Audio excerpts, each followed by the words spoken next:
right, guys. Welcome to the show. My name is Chad, and I know we usually sit here and talk to comic book creators, but we have a little something that is comic book adjacent. And I will let my two guests introduce themselves and tell you a little bit about this new YouTube program that's coming out. Believe this coming Tuesday. Am I correct? It is indeed. I'll be real quick and then let Rama take the show. But we created Bad Grammar as a way to market not just our books, but to create a community for book lovers, because we felt there was a void in a sitcom that felt very much in tune with what our groups of friends who play Dungeons and Dragons or just have game nights do. And so we put five personalities together, and every week is a different book that very quickly devolves away from the book conversation and into interpersonal drama. And then somehow Ram and the rest of the acting team brilliantly brings it back into the book. And we've been in the edit bay now on episodes 2 through 5, and I mean, each one is just more hilarious than the next. And I'm so excited for you to see the first one. It's Bobby Lee's Deadweight, and that book is just bananas. But yeah, Rama, I'll give it to you. Everyone, that was Matthew Medney, creator of Bad Grammar, also writer, publisher extraordinaire of Gugnir Books, and the genius behind and under every fuzzy Kangol hat that I've seen. I pay him extra to say that. Chad, nice to meet you. I also remember Book It. I am Rama Vallury. I'm one of the actors on Bad Grammar. I'm that one there on that side. I can do the pose. So this is a very fun show to be a part of, and I was added to the show through a mutual friend of ours. Matthew is working with a friend of mine, Eric Phillips, on production side things. Eric is a tremendous writer, has worked on For All Mankind and The Umbrella Academy, and he has a million of his own projects going on. He and I used to be on an Improv Olympic IO West sketch team together called Millard Fillmore back in the day, and we've been friends ever since and collaborators. And he had put something up asking, hey, are any of my comedy friends interested in being on a show that's a book club? And all I said literally was, ooh, because I love reading. I read a ton, and frankly, most people I know don't read a lot. There's just too many distractions with your phones, Instagram, TikTok, YouTube videos, and just living in the world that we live in, that to sit shows down like and this read one. a book, yeah, shows like this one. But you're encouraging people to read. But the idea of taking time out of your day to sit there quietly with a novel, something nonfiction, a graphic novel, a stack of comic books, feels in a way more selfish than it does self-care, just based on how we prioritize our time and availability to everybody else. But I also noticed this trend over the last 2 years, especially with close friends of mine who love playing board games or escape rooms or puzzles or D&D, that we all started recommending books to each other because we're all excited to go like, hey, I read this thing. I think you would really like it. What do you think? And we just start exchanging books and ideas. It could be anything from Brandon Sanderson to Matt Dinniman to whatever run of Batman that's going on. So it was nice that there was a show. Yeah, Pierce Brown. It was nice to just know, hey, somebody's making a show that is encouraging people to read, but also laughing at the self-importance of book clubs. Because the cut against most book clubs is it's kind of like a Tupperware party from the 90s. It's like everybody gets the book, they get together, but they don't actually talk about the book. They mostly gossip and drink wine. But in this, we're gossiping, drinking coffee, and really just fighting each other, but mostly on the merits of our opinions about these books, and then taking personal pot shots at each other.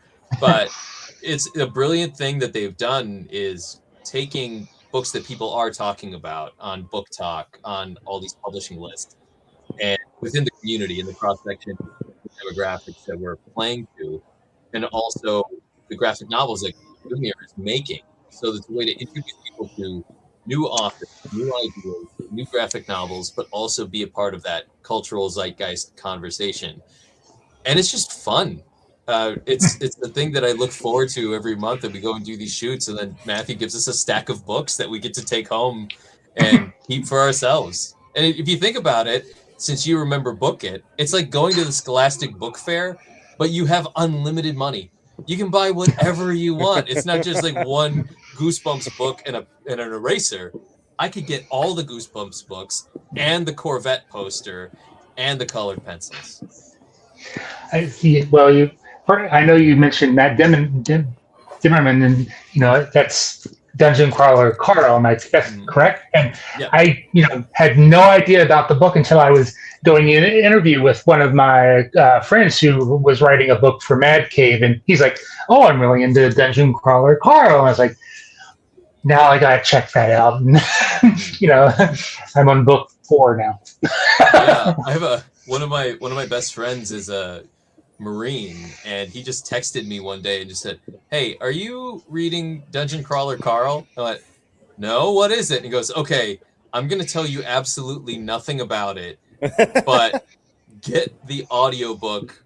Like, I know you want to read the physical book, but listen to the audiobooks first, because I'm a professional That's what I'm doing. voice actor." Yeah, Yeah, so I'm a Jeff professional Hayes voice is actor. I'm on a lot legend. of I'm on a lot of cartoons. I narrate audiobooks. I'm an actor in a bunch of things. And when someone tells me, especially my buddy Andy Jones, that, "Hey, you need to listen to this, not just read it. You should listen to it." Okay, there's a good reason.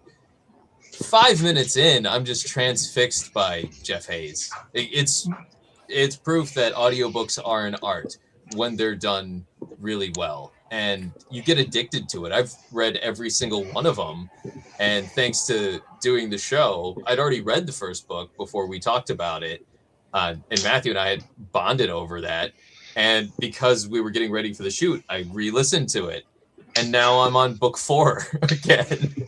So I'm just going like one after another. I was like, well, I could listen to 8 of them in a row now, because I'm gonna have to wait a little while before the 9th one comes out. So, Well, I mean, first yeah, of it all, was- Princess. Oh, Good. I was just gonna say Princess Donut for life. I'm definitely team Princess Donut. And one of the things we were hoping to achieve with the show, and it's still to be determined once the first episode comes out, is creating community as our marketing rather than marketing as marketing, and using about 4 or 5 months ago, myself and my partner Bella, who directs and helps put it together. She is equally as responsible for this mayhem as I am. And we were looking at the budgets for rolling out marketing for the books that we had on our slate. And we said, well, what if instead of this marketing that basically has no connective tissue one book to the other, what if we try to show people that books and the ideas behind books are relatable past the page, and make it so fun and so ridiculous and so insane that people watch the episode and go, "I have to read this book now." And that was like the initial impetus for creating the show. And then, as Rama said, Eric helped place 2 of the actors, Rama and Jordan, and then my friend Raquel, who I've known for a decade, brought in Julia, and then Donna is Bella's mom and is a riot, and we were able She's to my keep hero. She's literally self-proclaimed bitch on the set, which is the best thing ever. And we try to keep the team and the family really tight, and just have fun with it. No, just because this is, on Comic Watch, we do other things, but, comics are our main thing. I noticed that one of the books that you mentioned that you guys are going to be doing is Absolute Batman. Do you guys have a history with comic books? And kind of what is that? Yeah, this will Had you clear read to it everyone. before? Yeah, This one, it was on my list of Yeah. things to read. I actually was waiting for the library copy of it to be available to me, and then Matthew's like, "Hey, we're gonna be reading Absolute Batman." Like, hey, great! Now I don't have to wait for that one anymore.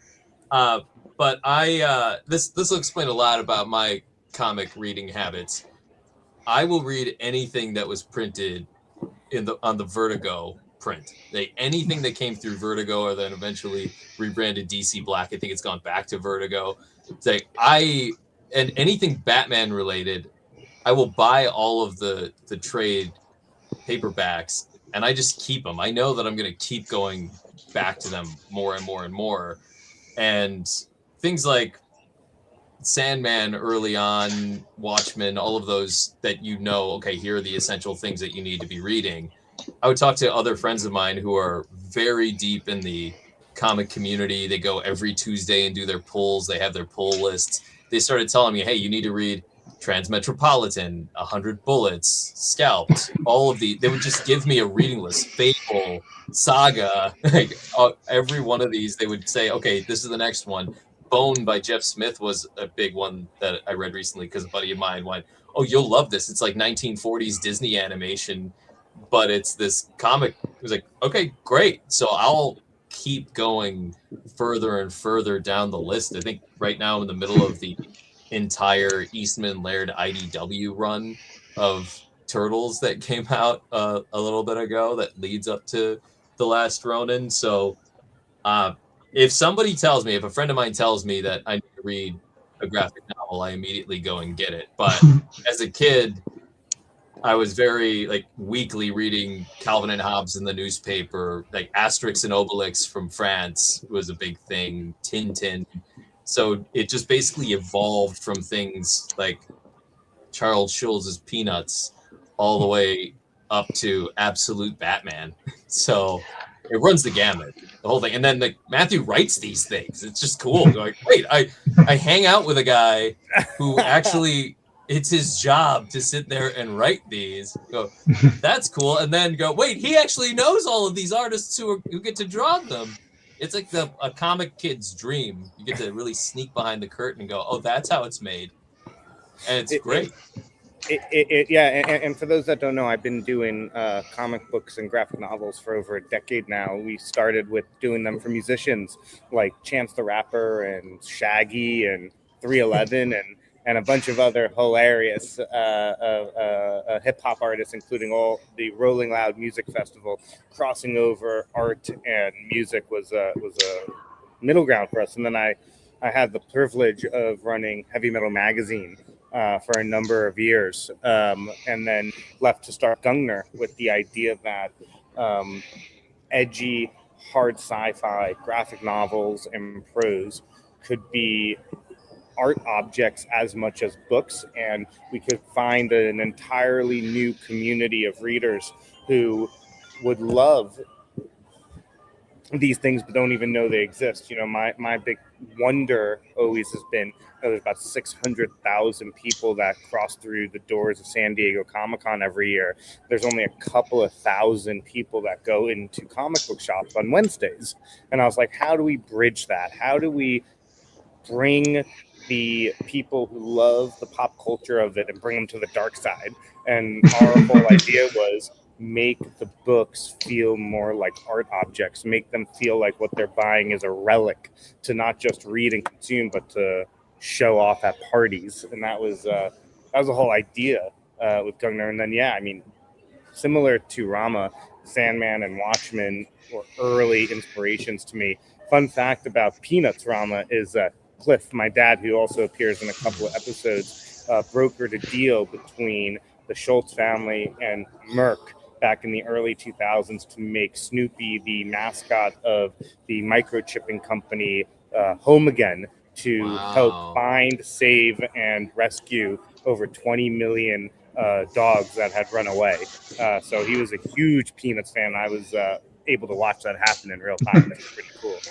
Are you familiar with his dad, Chad? Because Cliff Medney is a legend. This guy is like the Zelig of U.S. pop culture. Every time I talk to Matthew, he's like, "Oh yeah, my dad was the voice of these ads, and he was an investor in this thing, and he knows this guy. Like, anywhere you look, a significant event, like somewhere, Cliff Medney was just in the background hanging out.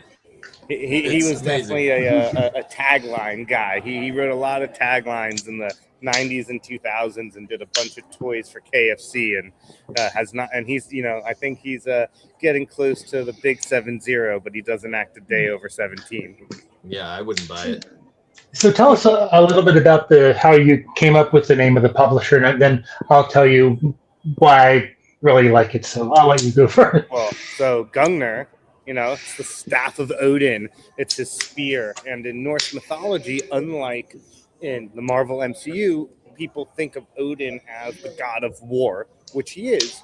But in Norse mythology, in the pagan sort of rituals of it, he's also the god of poetry. And he uses Gungnir to commit his will, not just in battle, but to words. So in the writings of paganism, Gungnir helps Odin spin up stories that enlighten and imbue his people to fight and to love and to defend the Nordic way. And I just, look very much like a Norseman who might be a little bit too fashion forward, and that's that is my soul, is to be a disciple of Odin. So I thought it was a proper name to go with.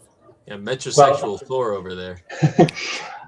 I will tell you one of the reasons why. Well, besides the cool concepts, that you guys were working on, we had a rescue dog a couple years ago. He unfortunately passed at the age of 2 suddenly, but he only had one eye, and his name was Odin. That's amazing. Odin is with us. I mean, it is Odin and the whole Nordic mythology, I think, is some of the more fun and cool pieces of culture that has somehow, Roman culture and Greek mythology sort of permeates pop culture in some ways, but it's wild to me how much of a staple there is this whole section for Vikings in a way that is so much more elevated than the reality of Vikings, which I find fascinating. Unfortunately, we had to retire naming our dogs after Norse mythology, because the second dog we got after Odin, we named Freya and had to put her down due to some discipline issues. So we decided that the Norse thing was probably not a good thing to continue. Too much power. Too much. Yeah. Have you tried Egyptian? Well, right now the dog we have, his name is Kevin. It's a strong name. I know a lot of Kevins, and I like all of them. All I think about with Kevin is the robot from Final Space, Fred Armisen. When we were looking for a dog, our son was about 2 or 3, and he was a big Minions fan. And the adoption place had the dog. His name is Kevin, and so we had to get Kevin. The child still gets in the chute, no matter what.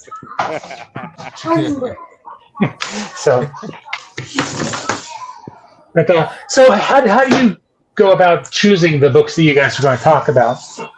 Yeah, we have a methodology. It's every other book is a book from the zeitgeist. So one book is a Gungnir book, and then one book is something from the zeitgeist. And so every month, 2 Gungnir books and 2 others. So for us, the books that we pick that are Gungnir books, we try to pick things that are either been out for a little bit or just about to come out.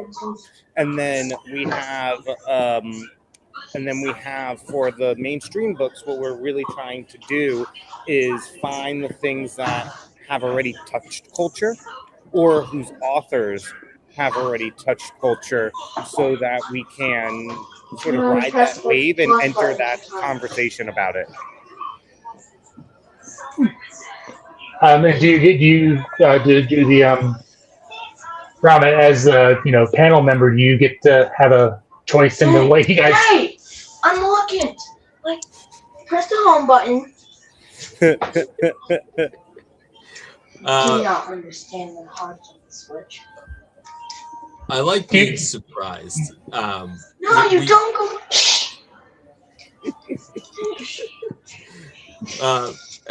I like being surprised every month. Matthew will give us a heads up of here are the books that I think we're going to talk about, and it's nice. Sometimes I go, okay, yeah, I've read this one, so I'm already ready. But I like the surprise of it because it does feel we're just in Matthew's book club. It's here's the stack of books that we're going to discuss.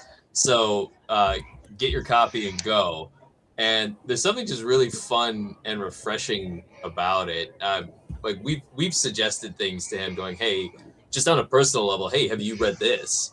That easily could be something that we throw into the mix. But especially when it comes to Gungner Publishing, who would know better than him? So he'll select the ones, and he'll know, hey, Jordan, you'd really love this one, or Rocky, you'd really love this one, and then we really hyper focus on different aspects of it, and it really it's funny. I like the hyper focusing because I do that. Yeah, because really we're in this thing of it. It is a book club, but we also are defending these books with our lives if we're the one who brought it in, and there, without giving anything away about future episodes, Jordan and I have known each other for a very long time. We're really, really good friends. We play D&D together, but on this show, sometimes I wonder if they're going to have security there to keep us apart, because our dynamic is very like baking soda and vinegar, fire and water, or gasoline and a fire. It's like we know each other so well. We know how to push each other's buttons, and it can be something as simple as him giving an opinion about something, or me giving an opinion about something, and the other just says, "Well, that's dumb. That's stupid." You don't even need to justify it. It's just you're the problem. So you guys are going to be in the same room when you do this, not No, we're all like this is a beautiful thing that's part of this community that Matthew's talking about. Of we're democratizing the book club idea and taking it out of the living room or out of the like post-COVID Zoom culture and making it an in-person experience for us who are a part of the club. But also, we're going to different bookstores and comic book stores every shoot around Los Angeles. These independent mom and pop places that you should know. It could be like Golden Apple Comics in Hollywood is something that everyone in LA in the culture knows about. But we also shot in this amazing bookstore down in Leimert Park called Lore. And I used to live on the West Side for the first 8 years of my time in LA, and lived in Culver City, Inglewood, and was next to Leimert Park, in Leimert Park constantly. And I didn't even know it was there. And when I walked in, it's like, this is one of the coolest bookstores I have seen in a long time, because it feels very much like, hey, you're just in a small town walking down the street. There's a cool bookstore. Let's go check it out. And the thing about independent bookstores is they're very intentional about the books that they purchase and that they sell. The stories that they want to share, the ideas and philosophies they want to put forward that are very positive and very inclusive. And the idea of you think you know this element about American history or pop culture or something, but you could go deeper, and you can always go deeper. And the only way you go deeper is by talking to the people who actually are in the culture, in that community, who know all of these cool things that they want to share. Ultimately, a book club is about sharing. It's about sharing your interests, your intelligence, your opinions, your philosophies, and broadening your horizons and having an open mind and an open heart to different thoughts and different experiences. So by taking us as a group around the city to a new bookstore, a new comic book shop every week, it's as exciting for us as performers and just members of this book club as it is for the people watching it, going, you don't know where we're going to be. And we don't even really know what it looks like until we walk in. And we walk in and go, whoa, this is cool. And then he and Bella will look at us and go, I know, right? Didn't I tell you it was going to be cool? We do get to geek out about it like kids in a candy shop. It is, I mean, just like Rama gets that, we have that exact same reaction when we're scouting. Like, we don't even know half these places exist in LA, and it's been so amazing being able to find all of these bookstores, because as Rama said, you know, there's the staples, there's the Golden Apples and the Last Bookstores, which are amazing, and you know, we're working to do a shoot at Last Bookstore later this year, but you know, the Lore Bookstore and a couple of other comic book shops that we have coming up are just these gems that I didn't even know existed. And that's all part of it. It's where, in the same way that he's trying to bridge that gap between San Diego Comic-Con, or just like broadly Comic-Con attendees, and that Tuesday, Thursday pull date at the comic book shops, like trying to get more people into the comic book shops. We're just trying to get more people into bookstores, not buying the books on Amazon. You don't have to go to Barnes & Noble, because look, Barnes & Noble is doing fine. It's absolutely doing fine. But like Skylight Books in Larchmont, places Walden, like that. I'm sure Walden Books and B. Dalton said the same thing. They're all doing fine, but if you're here, you're like, hey, look, like Broman's in Pasadena or Skylight, these mom and pop institutions that have been there, it is so vital and so important for us to support them, not only by walking in and browsing, but by actually investing in them. Yeah. Because as a little kid, like, my two favorite places to go, if we weren't at like a park or an arcade, was the library and the bookstore, because you never know what you're going to find. And there's this just joy of picking up a book and that tactile pleasure of going, hey, this is a cool thing to hold. And the combination of the art and the story really draws you in, which is part of that intentional design that Matthew was talking about with Gungner. Now, aside from, you know, you guys discussing the book, is there going to be a chance for the audience to participate, or just are they just casual observer? No. So I mean, we have sort of created an actual book club around it. We'll give you the link for the website where you can join the book club. We'll have a Discord server for everybody to be able to communicate on, and our hope is to start throwing events early next year for all of the book club members to get to meet and sort of have this feeling that we have when we shoot, but with the larger community. And you know, in success of more people watching and people really enjoying it, we do hope to be able to bring this to other states and other bookstores and highlight bookstores around the country by having really fun shoots and episodes about books and bookstores. Because as much as every episode is about the book, it is also about the community and the culture of that bookstore. I mean, we try to frame, and Chris Hadlin, our cinematographer, I think does an amazing job of framing the ethos of each of the bookstores within the frames of our characters, because it is a multicam show, so there's 6 different camera angles in every episode, and it is a Herculean effort for him to figure out how to make that work in a pretty fluid way. Now, is there one kind of looking down so you can see who's lying on the floor, like bleeding at the end of the show? That's a great idea. We need a drone. We need a pair of drones. There'll be Odin's Ravens. Odin's Ravens. Yeah. So besides Absolute Batman, are there any other comic book related selections that you can divulge at this time? Yeah, there's so, you know, on the Gungner side, we do our graphic novel with Bobby Lee, Deadweight. We do our book with Joe Harris called Aeon, and in the first 12 episodes, we do the final space, the final chapter. If you or any of your audience has seen the animated show Final Space that was on TBS, it was late teens. If you haven't seen it, I highly suggest pirating it and finding it. Warner Brothers did the horrible thing of removing it from their library for a tax credit, so you have to pirate it. Olin, the creator, would very much unofficially support this decision because I know he's not allowed to say it, but Warner Brothers did gracefully allow him to make a graphic novel to finish the story.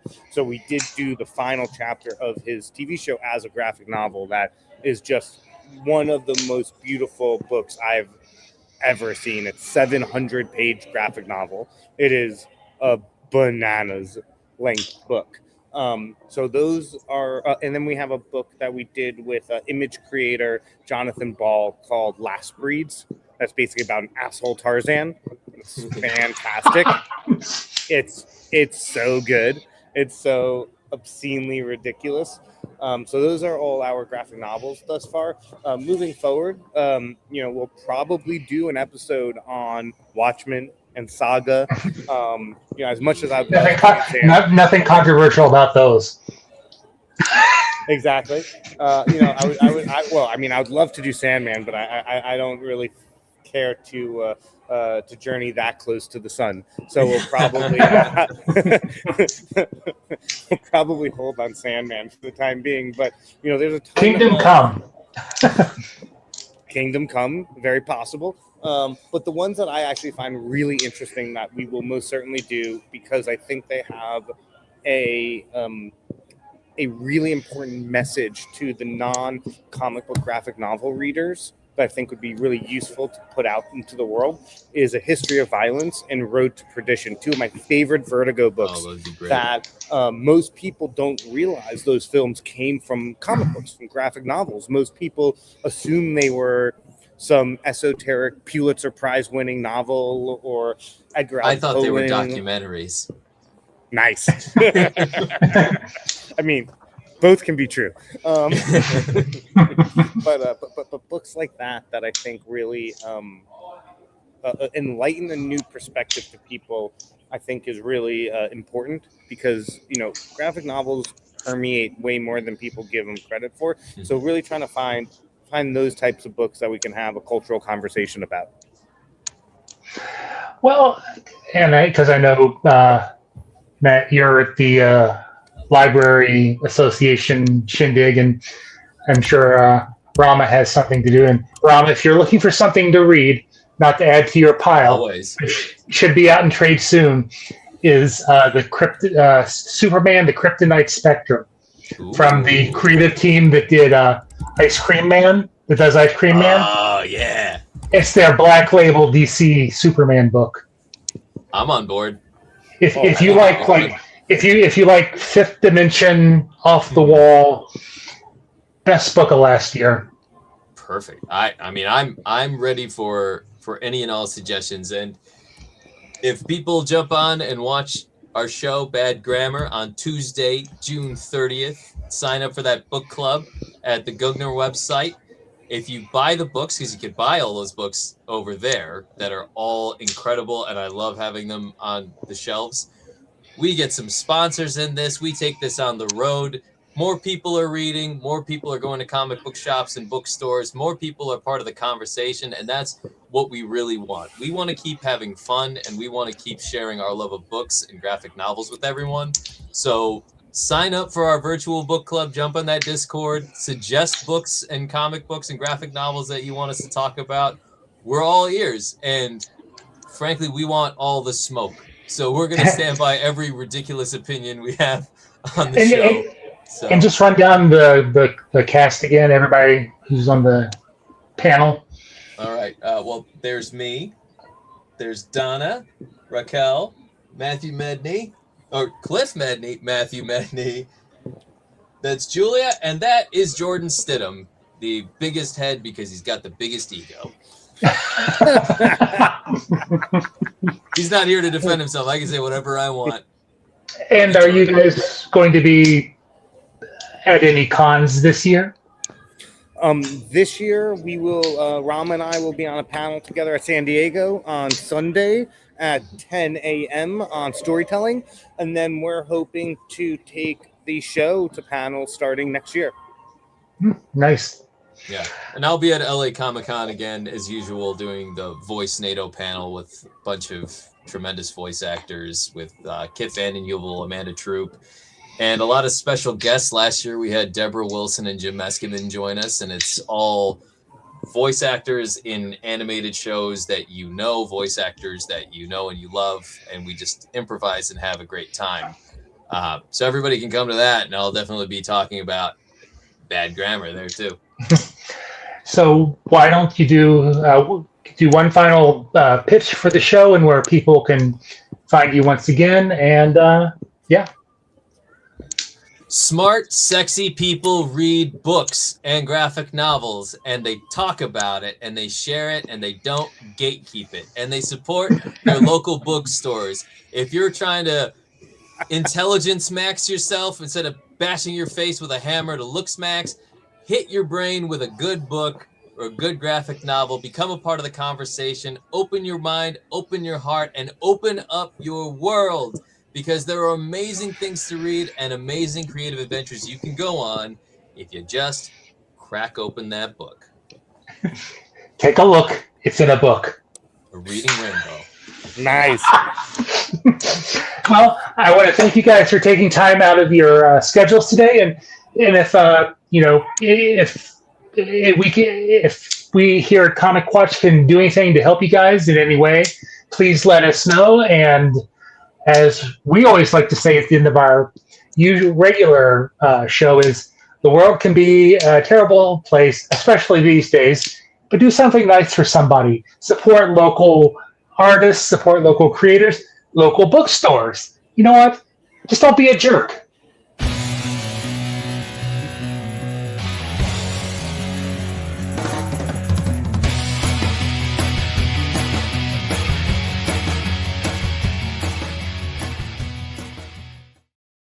That was great.